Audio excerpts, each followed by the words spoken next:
여러분 안녕하십니까? 유충기 목사입니다. 예, 오늘은 영적 생명, 율법의 운명, 좀 제목이 좀 생소하겠습니다만은 이런 제목으로 말씀을 나눠보겠습니다. 앞전 시간에는 율법의 등장이라는 제목으로 말씀을 나눴죠. 율법이라고 하는 것은 인간에게 본래 없어도 되는 것인데 더해진 것이다 라는 것으로 생각해 보았고, 또 율법이 더해진 것이기 때문에 예수님이 오실 때까지 있을 것이다 라는 그런 내용도 같이 생각해 보았습니다. 자, 오늘은 좀 더 나아가서 율법의 운명, 그런 제목으로 말씀을 나눠 보겠습니다. 지난 시간에 예레미야 31장 31절에서 몇 절의 내용을 살피면서 그 내용이 첫 언약이 율법이죠. 이 첫 언약이 실패했으니 하나님께서 새로운 언약을 주시겠다, 그런 약속을 하셨다는 것이 여기 예레미야 31장 이 부분에 나타나 있었다, 그렇게 말씀을 나눴는데요. 물론 그 새 언약이라고 하는 것은 성령님을 주시겠다는 것, 예수님께서 오셔서 복음을 주시겠다는 것, 그런 내용을 의미한다고 볼 수가 있겠습니다. 자, 그런데 예레미야 31장 이 넉 절의 말씀을 굉장히 대단히 중요한 말씀이기 때문에 하나님의 언약에 있어서 언약의 갱신이 되는 것이고 새로운 출발을 제시하시는 것이기 때문에 너무너무 중요해서 신약성 히브리서에 요 말씀 그대로를 요 말씀 전체를 인용해서 갖다 붙여놓고 있습니다. 히브리서 8장 8절에서 12절 사이에 그 말씀을 갖다 그대로 붙여서 인용을 하고 그 다음에 뭐라고 말씀을 붙이시냐 하면, 이처럼 하나님께서 첫 언약을 실패해서 새 언약을 주시겠다, 다시 말하면 새 것을 주시겠다, 이렇게 말씀을 하셨기 때문에, 히브리서 8장 13절에는 뭐라고 설명을 하느냐면, 새 것을 주셨다고 했으니 첫째 것, 율법이죠. 첫째 것인 율법은 새 것이 왔으니까 이것은 이제 앞전 것이 되는 거죠. 오래된 것이 되는 것이죠. 그래서 낡아진 것이 되는 것이고 쇠해지고 없어져 간다, 이렇게 표현하고 있습니다. 새 것이 왔으니 옛 것 혹은 첫 것은 낡아지고 쇠해지고 없어져 간다, 율법이 그렇다는 말이죠. 이렇게 히브리서 8장 13절에 말씀을 하고 있습니다. 이 말씀을 좀 더 구체적으로 좀 설명을 드리기 위해서 단어를 몇 개를 썼는데요. 이 팔라이오라는 말은 쓸모없는 것으로 한다, 이런 단어예요. 쓸모없는 것으로, 낡아졌으니까 쓸모없는 것으로 한다, 이런 단어고요. 여기 말에 해당하는 말이죠. 낡아진다는 말, 쓸모없는 것으로 하는 것. 그 다음에 게이라스코라는 말은 쇠락한다, 그런 말이죠. 오래돼가지고 희미해지고 뭔가 이렇게 흐트러지고 부서져 없어져 가는 그런 것을 의미하는 단어이고요. 그 다음에 세 번째로 이 문장에서 쓴 단어가 앵기스 아파니스모스라는 단어인데요. 이 앵기스라는 말은 거의, 그런 말입니다. 여기 앵기스라는 말이 거의 그런 말이고요. 아파니스모스라는 말은 사라지고 있는 것, 이런 뜻입니다.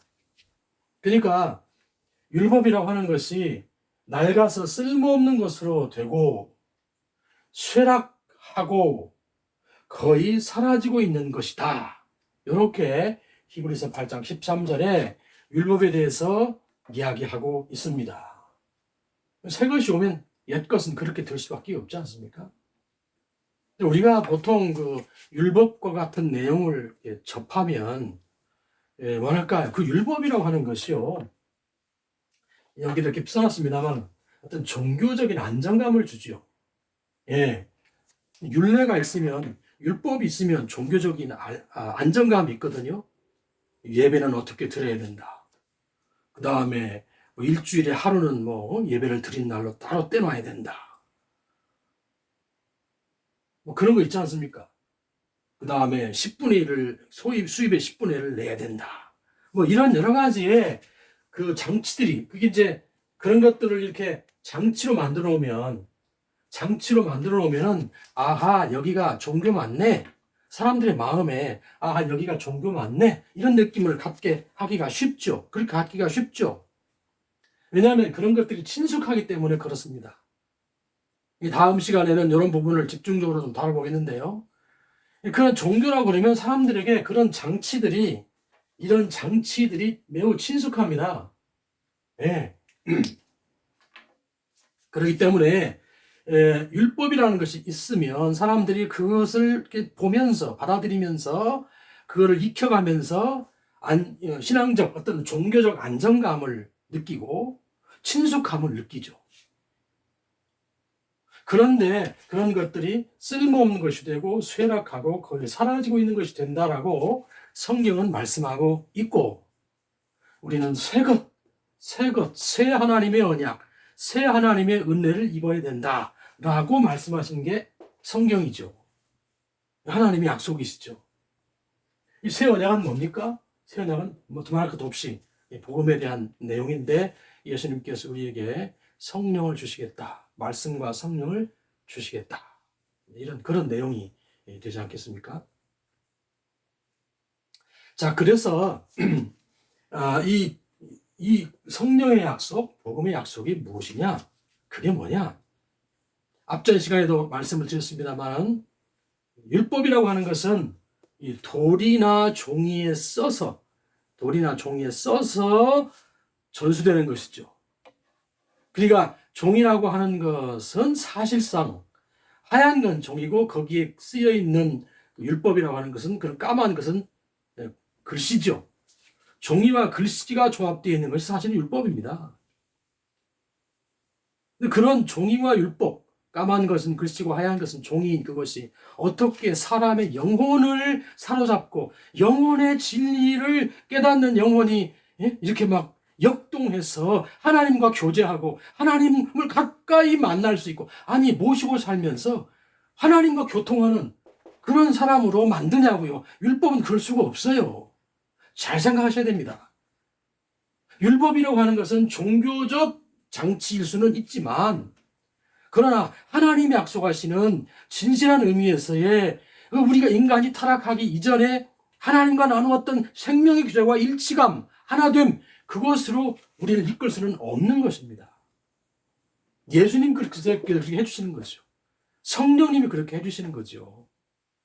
우리 영혼에 그분이 찾아오셔서 정말 그렇게 하신다니까요. 말씀과 성령 안에서. 그런 세계로 나아가도록 하시기 위해서 예수님께서 오셔서 십자가에 달리셨고 성령을 주시는 것이다. 그런 얘기가 되겠습니다. 자, 그러면 그 복음이라는 것, 그 새 언약, 이 예수님의 그 주시는 새 언약은 어떤 성격이 있느냐? 율법과 관련해서 이 새 언약의 특징은 뭐냐면요. 율법을 포용하고, 여기 적어놨죠? 율법을 포용해요. 그리고 하나님으로 우리를 확장해 갑니다. 그러니까 지난 시간에도 말씀을 드렸습니다만 하나님이 율법보다 크신 분이잖아요. 원래 인간도 율법보다 큰 존재라고 그렇게 말씀을 나눴죠. 하나님이 율법보다 크시고 사람도 율법보다 커요. 그렇기 때문에 율법이 아닌 새 언약을 주시게 되면 이 율법이 이 하나님께로 이렇게 포용되어 있잖아요. 하나님께서 작성해서 주신 거니까. 이 율법도 마찬가지로 하나님이 형상인 이 인간 속으로 포용된다고요. 이것 자체가, 율법 자체가 능력이 없어서 우리를 하나님의 뜻대로 살 수 있도록 도와주지는 못해요. 그러나 그것 자체가 나쁜 건 아니기 때문에 하나님께서 아주 낮은 수준으로 율법을 주셨는데 그 율법을 포용하고 그 다음에 우리를 하나님까지로 확장시키는 그런 역할을 이 복음이 해준다는 말입니다. 어떻게? 성령께서 하나님의 영이신 그분이 우리를 그렇게 함께 하시면서 그렇게 끌고 가주신다. 이런 내용입니다. 자, 이런 내용을 우선 먼저 기억을 하시면서 지금부터 새 언약이 율법을 포용하고 하나님으로 확장한다는 그런 내용을 같이 한번 또 생각해 보겠습니다. 자, 마태복음 5장 17절을 보겠습니다. 마태복음 5장 17절에 있는 말씀을 한번 보겠습니다. 이 마태복음 17절에 보면 예수님께서 그렇게 말씀하시죠. 내가 율법을 폐지하러 온 줄로 생각하지 말라. 그러셨죠. 내가 율법을 폐지하려 온 것이 아니고 내가 율법을 완성하러 왔다. 이렇게 말씀하셨습니다. 그러니까 예수님께서 율법을 폐지하러 온 것이 아니고 율법을 폐지하러 오신 것이 아니고 율법을 완성하러 오셨다. 이렇게 표현했습니다. 우리말 성경에는 완전케 하려 함이라 이렇게 표현되어 있는데 그 표현은 잘못됐습니다. 예수님께서 율법을 폐지하러 오신 게 아니고 율법을 완성하러 오셨다. 그렇게 말씀을 하셨습니다. 여기요 폐지라는 말은요 이 카탈루어라는 말인데 이 카탈루어라는 말이 폐지한다 그런 말이에요.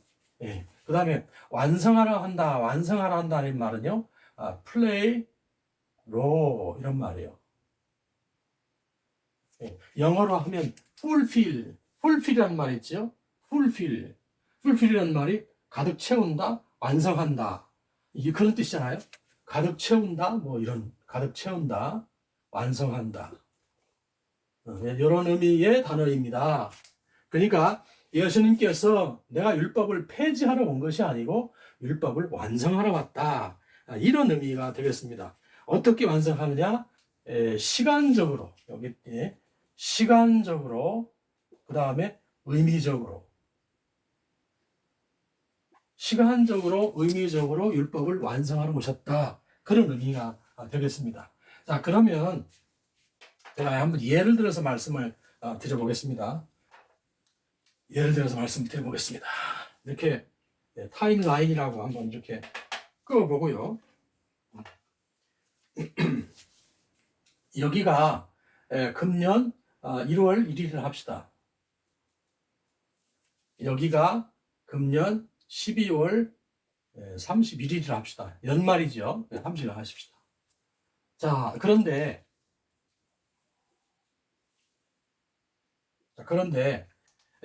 금년 1월 1일부터 뭐 예를 들면 뭐 국립극장 저는 가본 적은 없습니다만은 국립극장에서 예를 들어서 뭡니까 저 안중근 의사의 일대기를 다룬 영웅이라고 하는 뮤지컬을 공연한다고 한번 보시자고요. 그래서 이 안중근 영웅이라는 뮤지컬을 공연하기로 작정을 하고 1월 1일부터 12월 31일까지 공연을 하기로 계획을 세웠습니다.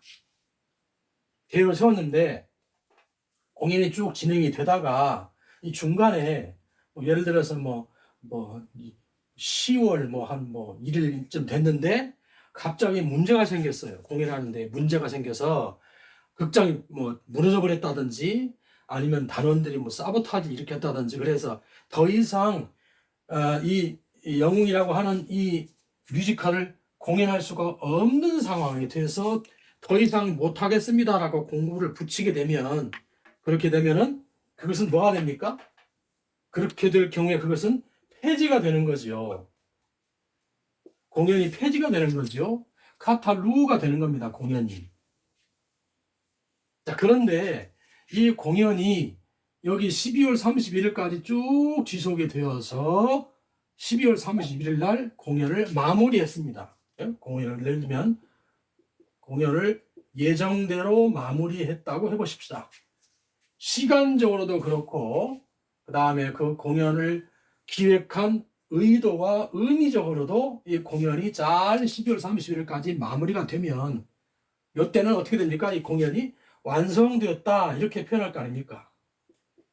여기서는 폐지가 되면은 카탈루오가 되겠지만 완성이 됐으니까 플레이로 가득 찼고 완성이 돼서 공연이 완성되고 마무리되었다 이렇게 표현할 수 있지 않겠어요? 예수님이 말씀하신 그 내용은 그와 같은 것입니다. 이스라엘 사람들이 예수님께서 오셔가지고 갑자기 자신들의 금과 옥조같이 여기면서 말이죠. 1500년 동안이나 계속 자기들이 뼛속에 스며 있는 그 율법을 갖다가 갑자기 무시하는 것 같고 말이죠. 폐지하는 것 같으니까. 그러니까 예수님이 말씀하시길, 내가 갑작스럽게 이걸 내가 폐지하러 온 것이 아니고 내가 그것을 시간적으로 의미적으로 완성되게 하도록 내가 왔다.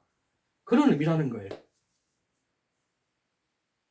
자, 그렇기 때문에 예수님께서 이 율법이라고 하는 것을 그 기능이 다할 수 있도록 했고, 율법이 이렇게 쭉 지속이 되어 와서 예수님까지 자기 역할을 다하도록 했고, 그리고 자기 역할을 마무리했기 때문에, 그렇기 때문에 예수님께서 이렇게 새로운 출발을, 성령의 시대를 새로운 출발로 여신다. 그런 말씀이 되는 것이죠. 예. 그 관계를 잘 이해를 하셔야 되겠습니다. 대단히 중요하죠. 자, 마태복음 5장 18절, 19절에 가면, 그런데 말이죠. 5장 18절, 19절에 가면 이런 말씀이 또 있죠, 예수님이. 율법의 1.1획이라도 반드시 없어지지 아니하고 다 이루리라. 이렇게 말씀 있죠. 율법의 1.1획. 1.1획. 이라도 없어지지 아니하고 다 이루리라. 이렇게 다 이루리라. 이런 말씀하셨고, 그래서 율법을 가르치고 지키라고 잘 이렇게 가르치는 훈계하는 사람이 천국에서 크다 일컬음을 받을 것이다. 이렇게 말씀을 하시죠. 자, 그러면서 이제 5장 20절에 가면요. 5장 20절에 가면 또 뭐라고 말씀하시냐면, 그러나 너희의 의가 바리새인과 서기관보다 더 낫지 못하면 결단코 천국에 들어가지 못하리라. 이렇게 말씀하시죠. 너희 의가 바리새인이나 서기관보다 더 낫지 못하면, 그러면 결단코, 여기다 결단코란 말을 썼죠. 결단코 천국에 들어가지 못하리라. 또 이런 말씀도 하셨어요. 자, 여기 바리새인과 서기관은 어떤 사람들입니까? 바리새인과 서기관들은 율법을 열심히 가르치는 사람들이죠. 율법의 1.1획도 소홀히 하지 아니하고 열심히 가르쳐서 사람들로 하여금 그 율법의 말씀에 따라서 살 수 있도록 격려하고 훈계하고 뭐 이런 사람들 아니겠어요? 예. 그런데 예수님께서 그렇게 열심히 있는 바리새인과 서기관들, 이 사람들 그야말로 율법을 따라 사는 사람들 아닙니까?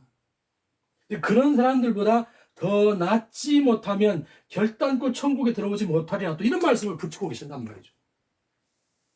그러시면서 21절 이하에 뭐라고 말씀하시냐면, 이 더 나은 율법보다, 그러니까 바리새인과 서기관들보다 더 나은 그들의 가르침, 율법의 가르침보다 더 나은 것이 무엇인가 하는 내용을, 더 나은 내용을 쭉 나열하고 계십니다. 쭉 나열하고 계시죠. 그냥 형제에 대해서 바보라고 락하라고 하지 말아라. 그 다음에 또 여인을 보고 음욕을 품으면 이미 마음에 간음했다. 또 네 원수를 사랑해라. 네 원수가 참 감옥에 갇혀 있으면 가서 돌봐줘라. 원수를 사랑해라. 이런 말씀까지 쭉 나열해 오셨는데 그 내용이 어떻습니까? 그 내용들이 더 나은, 더 나은 내용들이죠. 율법과 비교할 수 없는 정도의 더 높은 경지의 말씀 아시죠? 그거는 성령님이 아니고서는 할 수 없는 일이죠. 예수의 영이, 하나님의 영이 그렇게 임하지 않고는 될 수 없는 일입니다.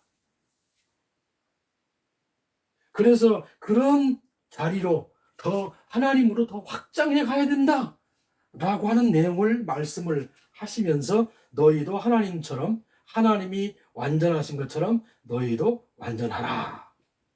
지난번에 한번 이런 말씀을 나눴죠. 더 완전하라 라고 예수님이 말씀하시는 겁니다. 이 텔레이오스란 말을 썼다는 말을 나눴죠. 나는 율법의 1.1획도 다 없어지지 않고 이룰 것이다. 그 다음에 그것을 가르치는 자라야 천국에서 크다 일컬음을 받을 것이다 라고 하셨지만, 그러나 20절에 바로 이어서 너희 의가 바리새인과 서기관보다 더 낫지 못하면 결단코 천국에 들어가지 못하리라 말씀을 하시면서 더 나은 것이 뭐냐? 그 내용을 쭉 21절 이하의 5장 뒷부분에서 길게 설명을 하고 계시죠. 그것은 오직 성령으로 말미암아서만 가능한 삶에 대해서, 그런 심령에 대해서 말씀하고 계십니다.